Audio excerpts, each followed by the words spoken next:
Bonne célébration des droits de la femme à vous, chères téléspectatrices et internautes. Mesdames et messieurs, bonsoir, bienvenue à ce journal. Célébration de la femme ce 8 mars, on en parle dans cette édition à travers diverses thématiques. La ville de Kandy a abrité l'édition 2024 de la foire internationale SICA, une aubaine d'échanges commerciaux entre forains et visiteurs.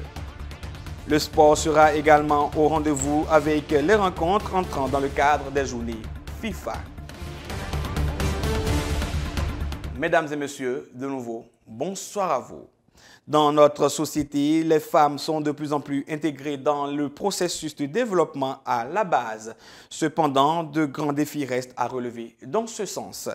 En cette journée dédiée à la femme et à ses droits, votre rédaction s'est intéressée aux actions menées dans le cadre de l'implication des femmes dans le développement local. Suivez plutôt.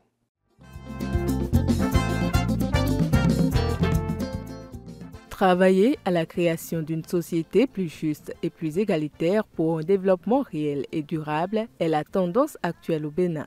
À travers des politiques de développement à la base, accent est aujourd'hui mis sur l'approche genre. De nombreuses organisations de la société civile œuvrent à l'implication véritable des femmes dans le processus de développement local. L'ONG Scienson, volet développement communautaire, a pour mission de promouvoir le développement harmonieux des communautés à la base. Nous n'avons pas de communautés, c'est y compris l'homme, petit h, et la femme. Nous avons par exemple un programme d'appui à la gestion décentralisée de l'alphabétisation. Quand vous voyez l'analphabétisme au Bénin, il a un visage féminin. C'est pour cela que nous faisons une discrimination positive. Et quand vous prenez Scienson dans son entité, nous travaillons à ce que les femmes occupent des postes de responsabilité qui valorisent la femme. Nous avons des projets exclusivement féminins, chargés de programmes qui est une femme. Et nous avons les facilitatrices, les animatrices qui sont rien que des femmes. En termes d'action à l'endroit des femmes, pour ce qui concerne le développement local, c'est déjà cette opportunité que l'association Barika donne aux femmes et aux filles de venir apprendre auprès d'elles.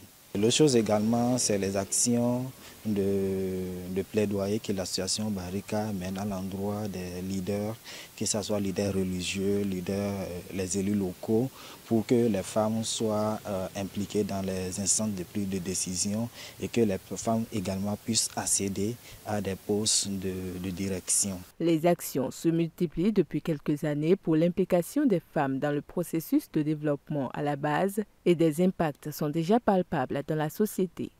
Aujourd'hui, les actions que nous menons permettent de pouvoir, ont permis aux femmes de pouvoir de comprendre que oui, les violences ne sont pas seulement dirigées à l'endroit des femmes, elles sont basées sur le genre.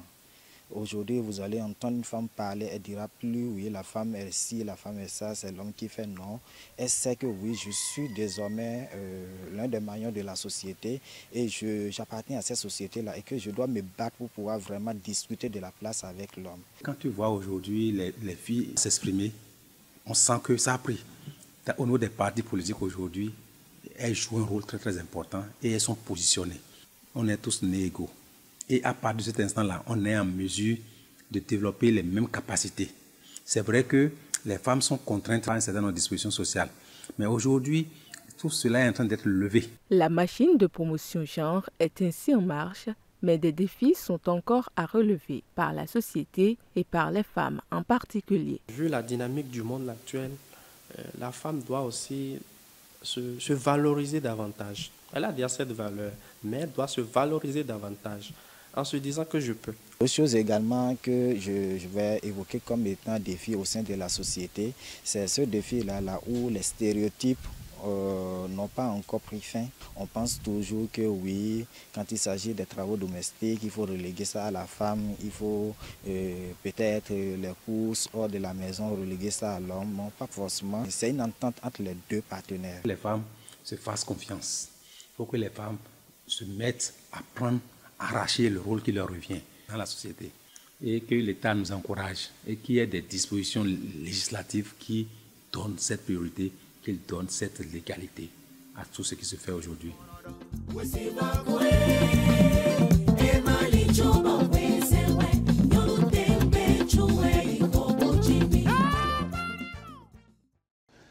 Chaque 8 mars, la communauté internationale commémore la Journée internationale des droits de la femme. Pour l'occasion, notre antenne de Cotonou s'est intéressée à la question de la succession des biens au Bénin. La femme au Bénin jouit-elle pleinement des droits de succession? Réponse avec Eric Cyril Azagon. La perte d'un conjoint est un moment extrêmement douloureux pour la femme. Une période où elle pleure la perte d'une boussole, d'un repère et d'un partenaire de réussite. Mais c'est aussi un moment où si les dispositions ne sont pas prises, la femme voit ses droits de succession bafoués dans la majorité des cas, car la belle famille s'empare des biens du défunt. Le veuvage, c'est le fait que une personne a perdu son conjoint ou sa conjointe et rentre maintenant dans une période où seul, il doit pouvoir éduquer les enfants ou vivre sa vie, ou seule, elle doit pouvoir éduquer ses enfants, prendre la charge des enfants et vivre seule en attendant de se remarier. Malgré que la question de la succession des biens soit encadrée par plusieurs textes régissant la famille au Bénin, il est fort fréquent de constater que les femmes continuent d'être dépouillées des biens de leur mari. Déjà, depuis le vivant de ce mari-là, déjà avant même que ce couple-là ne se constitue, on doit pouvoir se poser la question de savoir est-ce que nous vivons en concubinage ou bien est-ce que les autorités alors nous connaissent. Est-ce qu'on a fait le mariage civil après avoir fait la dot? Parce que lorsque dans un pays le code de la famille stipule que pour être régulièrement marié, il faut passer devant l'officier d'état civil et être dûment marié, reconnu par l'État, et que ce n'est pas fait, là, lorsque la conjointe ou bien la femme rentre en veuvage, il y a déjà des problèmes qui commencent parce que la concubine n'est pas forcément l'épouse et ça va poser des problèmes. Le veuvage, dans la majorité des cas, est un enfer pour la femme qui, en dehors de son deuil, devra faire face à sa belle famille qui, dans un laps de temps, ne la reconnaissent plus. Il y a déjà un problème sociologique là à régler pour que chaque homme qui s'est marié dûment alors puisse informer sa femme et dire exactement à cette femme-là ce qui lui revient après sa mort. Et aussi, la femme aussi informe son mari pour que les deux puissent avoir les mêmes informations.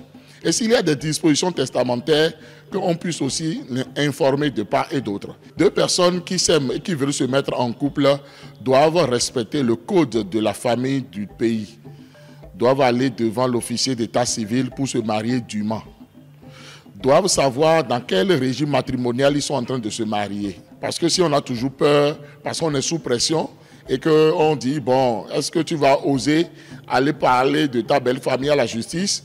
Parce qu'on risque de te tuer, il y a la sorcellerie qui est là, il y a telle chose, et on laisse les biens être dilapidés.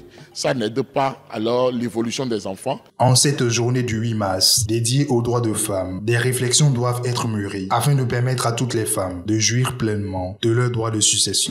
Je vous l'annonçais dans les titres, la cité des Candissounon a accueilli l'édition 2024 de la Foire internationale SICA. Cette 6e édition était riche en innovation sécuritaire et en réseautage d'affaires. L'édition 2024 de la Foire SICA de Kandi a tenu ses promesses. Des dizaines de forains de nationalités différentes ont exposé divers articles du 10 février au 3 mars pour le grand bonheur des populations de la Liborie. Une parfaite réussite qui amène les forains à préférer cette foire. La foire se passe bien, bien. Au début, il y avait des difficultés, maintenant ça va. La fin, oui, ça va. On dit merci Dieu. On a amené bon chose de Ghana pour vous. Il me connaît bien. Il connaît le Ghanéen qui va amener pas ici. Je suis encore là. Chaque année que SICA fait sa foire, je suis tout le temps ici, quoi. Comme moi, je suis de la santé, comme on dit, c'est la santé avant tout. Donc moi, j'ai amené les produits ici. Et j'ai amené les savons, gommage, et puis les tapettes et les robes, et venant tout droit du Sénégal.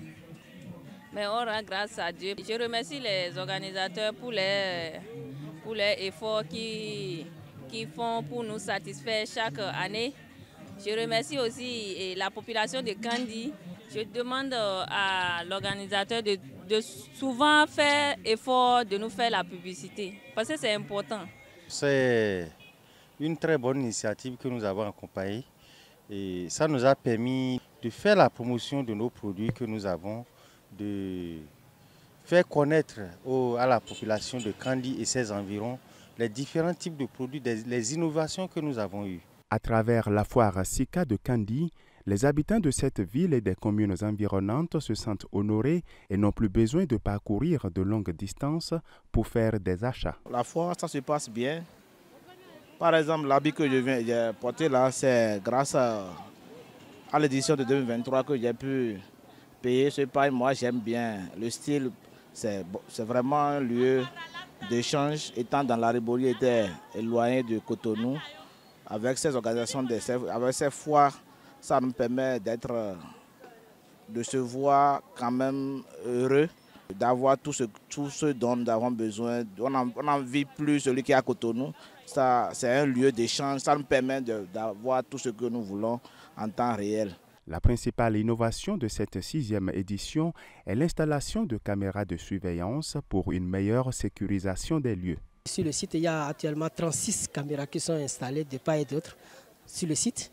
Et ils ont leur base. Il y a une base qui surveille chaque mouvement de chaque exposant, chaque mouvement de chaque visiteur sur le site.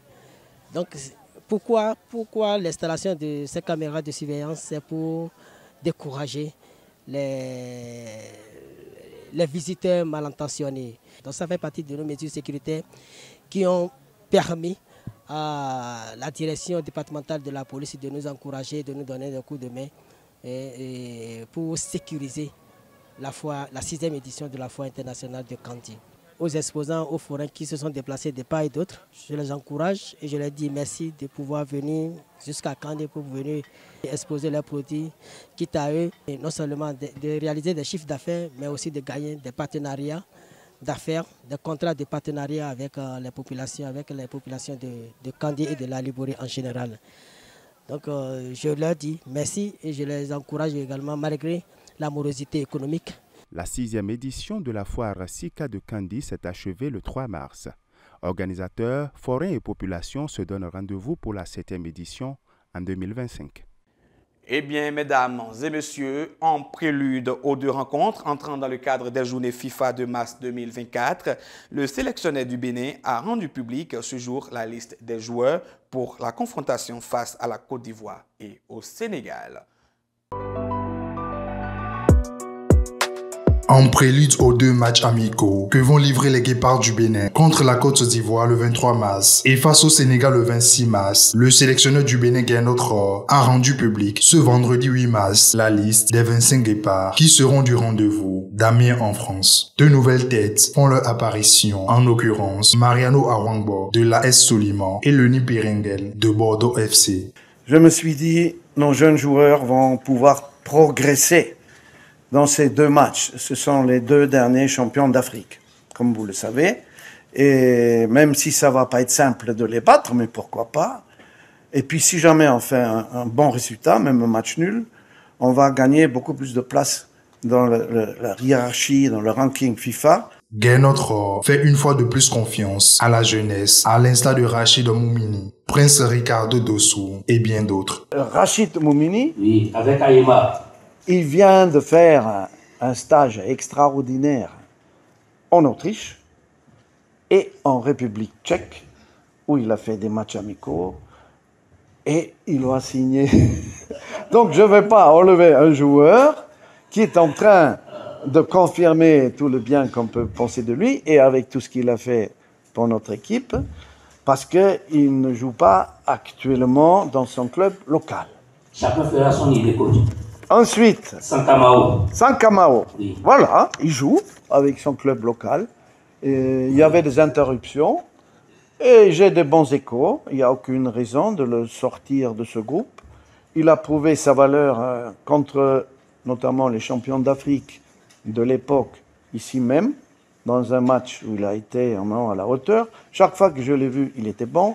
Chaque fois que Moussa le voit, il est bon. Certains habitués de la sélection, tels que Jordel Dossou, Steve Omouni, Cédric Oruntonji, sont bel et bien présents sur la liste. Dans le même temps, des joueurs tels que Rodrigue Kossi, Sebio Soukou sont absents. L'absence de Doremus et de Soukou, c'est que la qualité de leurs prestations n'est pas suffisante pour figurer dans cette liste. Steve Warren Traoré, il joue 1 minute par-ci, 1 minute par-là. Il n'est plus titulaire dans son club en Bulgarie et j'ai pris des joueurs qui viennent pour la première fois, par exemple comme Pierre Engel, et qu'on n'a droit qu'à 25 joueurs.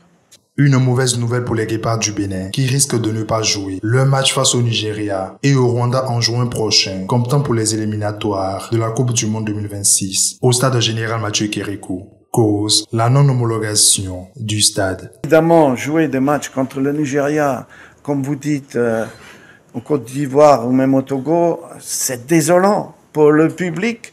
On aurait voulu voir aussi Osimhen, que j'ai découvert au Nigeria, qui est devenu maintenant un grand joueur. On aurait voulu le voir sur cette pelouse.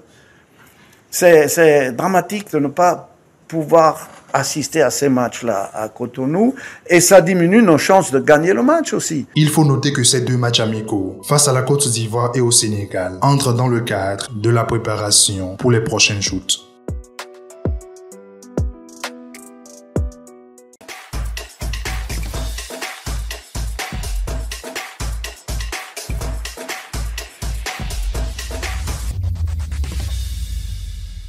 C'est à présent l'heure des informations hors de nos frontières avec Nakim Nouanti. Fidèles abonnés de L2A TV, bonsoir et merci de nous préférer pour toujours vous informer. Cette semaine, nous démarrons par cette nouvelle. Ce vendredi, un haut responsable chinois a précisé dans son discours de présentation de l'agenda politique au Congrès national du peuple que la Chine adoptera en 2024 de nouvelles lois relatives à la sécurité afin de sauvegarder sa souveraineté en ligne avec la volonté du président chinois d'aller contre toute menace à son pouvoir. Également, il a indiqué que le gouvernement prévoit de réviser la loi sur l'éducation à la défense nationale et la loi sur la cybersécurité. Après des semaines de crise au Sénégal, le président Macky Sall a fixé la tenue de l'élection présidentielle au 24 mars 2024, a déclaré mercredi le gouvernement dans un communiqué. L'annonce de cette date a été effectuée dans la foulée de la dissolution du gouvernement par le chef d'État. Ce jeudi, le Conseil constitutionnel sénégalais qui fixait la date au 31 mars a accepté celle du 24 mars fixée par Macky Sall, estimant que cela était conforme à l'exigence d'organisation du scrutin avant la fin du mandat du président le 2 avril. Toujours ce mercredi, un avion privé avec 7 personnes à bord s'est écrasé sur un arbre après un décollage raté dans l'est du Burkina Faso, tuant 5 personnes. Les 2 autres passagers ont été blessés selon les autorités. L'avion décollait d'un aéroport local de la ville de Diapaga en direction de la ville de Fada Ngourma lorsqu'il a fini sa course dans un arbre, a indiqué l'agence d'information du Burkina.